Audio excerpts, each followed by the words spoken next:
We're going to try something new out here on Still Against All Odds. And we're only three shows in, but the biggest feedback from AAO fans, the diehards I've gotten, is to not do away with best bets. Are you going to keep Sharp Tank? Are you going to, can we still fade Harry? And all right. So I gave this some thought. We even got an email from Leo Conley asking for UFC picks, and Chris H does such a bang up job keeping track of best bets.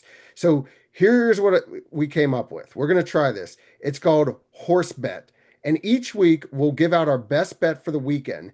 And if it loses, you get a letter, just like in the game of horse. Of course. And whoever spells out horse first loses, they're going to have to face a punishment.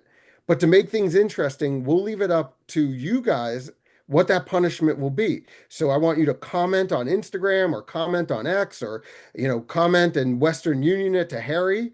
However it is, whoever gets horse first, that's they're gonna have to face a punishment. And we May, thought may, about this. What? mayonnaise excluded.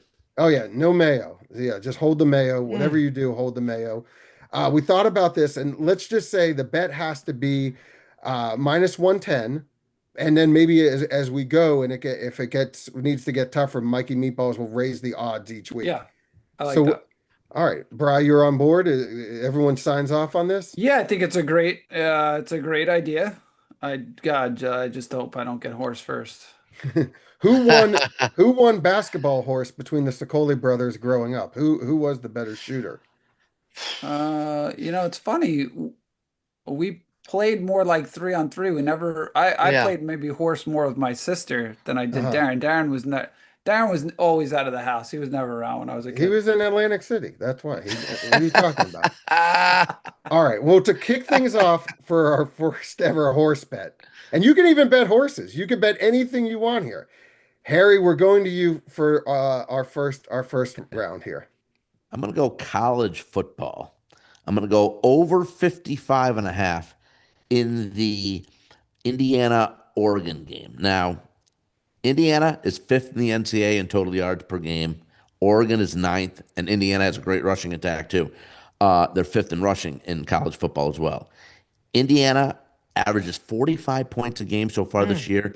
Oregon almost 47, and you've got two excellent quarterbacks in Dante Moore and Fernando Mendoza.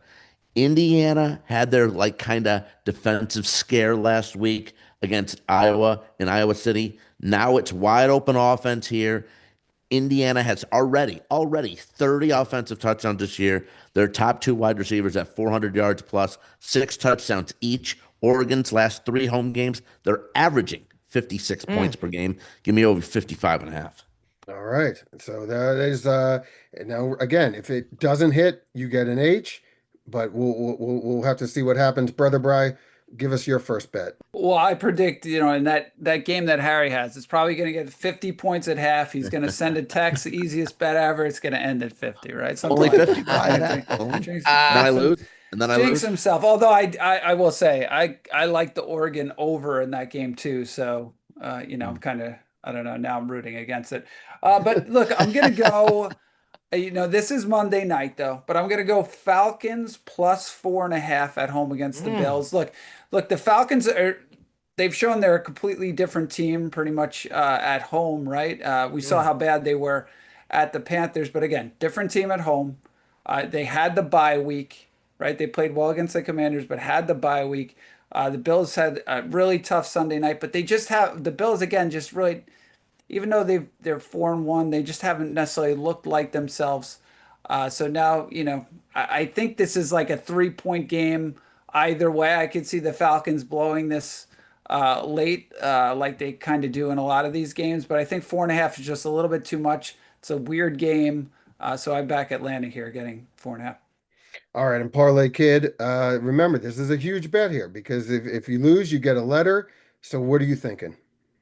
I can't believe what I'm doing here. It's such a big game. One, I'm siding with Harry here, and two, I'm taking the Wow, Cleveland wait, are you Browns. sure? Oh my God, come So, on. Oh, yeah. Harry already talked about the Browns, but and I I'm rooting understand. for you, Look, D. I'm rooting for you. let's go, Harry, because I like Brian's I bet though too. I like Brian. Brian makes a I lot of like sense there. I like your everybody's bet so far. Yeah. But my thing is this with the Browns and the Steelers. I know the Steelers are coming off, they've had some time off now.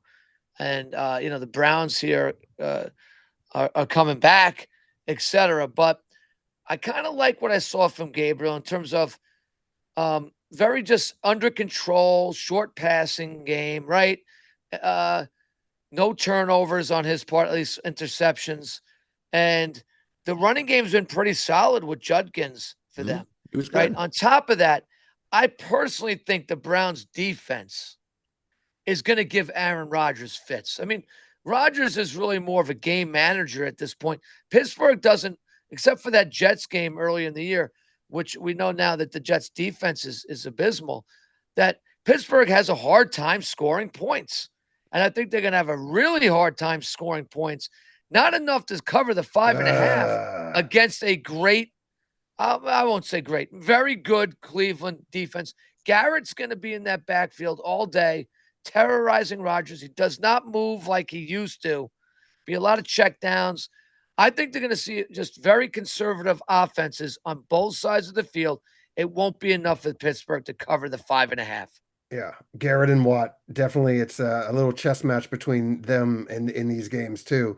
But I don't know. We'll see. Well, you guys are downing my Steelers this week. Terrible. I think you're doubting Yeah. them too, Joel. Well, I'm doubting them because I'm not going with them. I'm going with Trevor Lawrence to pick his nose during the game. No, for my leg, I'm going.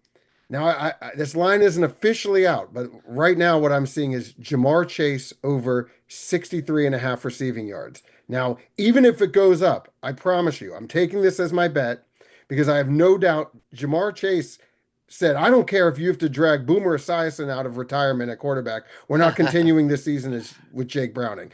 Joe Flacco's airing it out. Fantasy owners who took Jamar Chase in the top 3 of their draft rejoice. I like Jamar Chase over receiving yards, regardless of what it is, and that's my leg. Harry, like come it. on. The As of jungle, right now, it's 6. So it's 63.5 as of right now. as of right now, because That's it. That's the number yeah. then. All right. All right, I'm in, and we'll see. Losing bet gets a letter, and if you spell out horse first, you're facing a punishment decided by the fans. I think that's fair. I like it.